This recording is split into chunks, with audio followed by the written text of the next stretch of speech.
We're talking about African fashion today. No longer do we think of African fashion or African print as for the older generation, the old folks, our mothers and fathers and grandparents. No, it's not just for special occasions, but now it's become any occasion.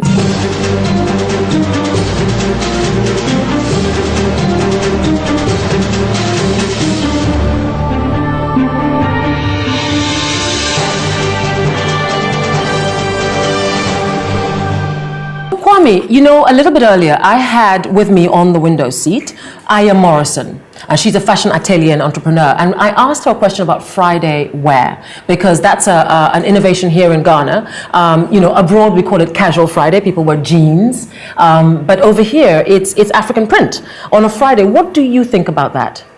I think it's a great thing. I think that is something that we should have started since 1957. But independence. Exactly. But when Kufuor introduced it, I believe, or the Friday wears, I believe that Atamil should have added a Thursday, and then Uncle Jay, eventually, so exactly, it's every day of the week. Exactly. Uncle Jay should just add a Wednesday, because when you go to Europe, they do not have a day for African wear. Yes. So why do we have all the 6 days? Yes. For European wear, and just keep one day. But you know what I think it is? I think that what it is also to introduce it to corporate institutions. So when they say Friday wear, in Europe we talk about casual Friday. That means that even, you know, for the rest of the week you're wearing a suit, but on Friday you can put your jeans on. And so that's really what it's for. But what I wanted to do is to move from just a day to the whole week. To the whole week. Just take one day, maybe Monday that's boring, to wear European wear, and then the rest is so.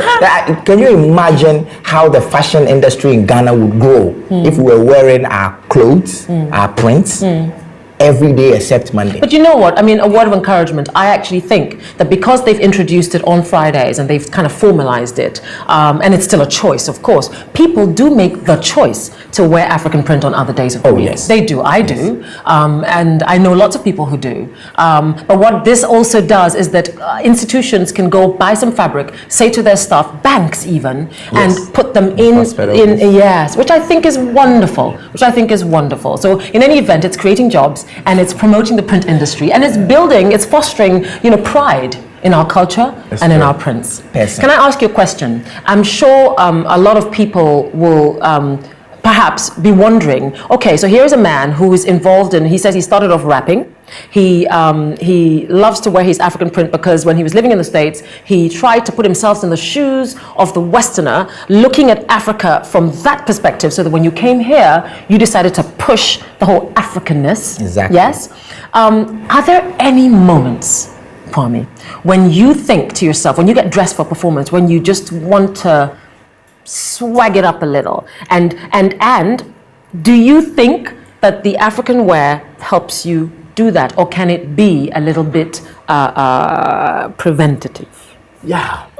Just a question. Wow. You know that to me, everything is everything. It's what you make it be. There you go. I was hoping you would say that. Absolutely. Exactly. Everything. I mean, what is swag? It's a combination of confidence and believing in yourself and having respect for other people and letting them know that you bring it to bear. Yes. You know, so sometimes you have to look at your audience and look at what they want and make sure that you don't throw them off. So you can see that even when I'm wearing a suit, I would like to put in a pocket square or a tie, or a tie with African print. I think I've seen a photo of you like that. Exactly. Love it. Because I am not fully African when I'm not fully African.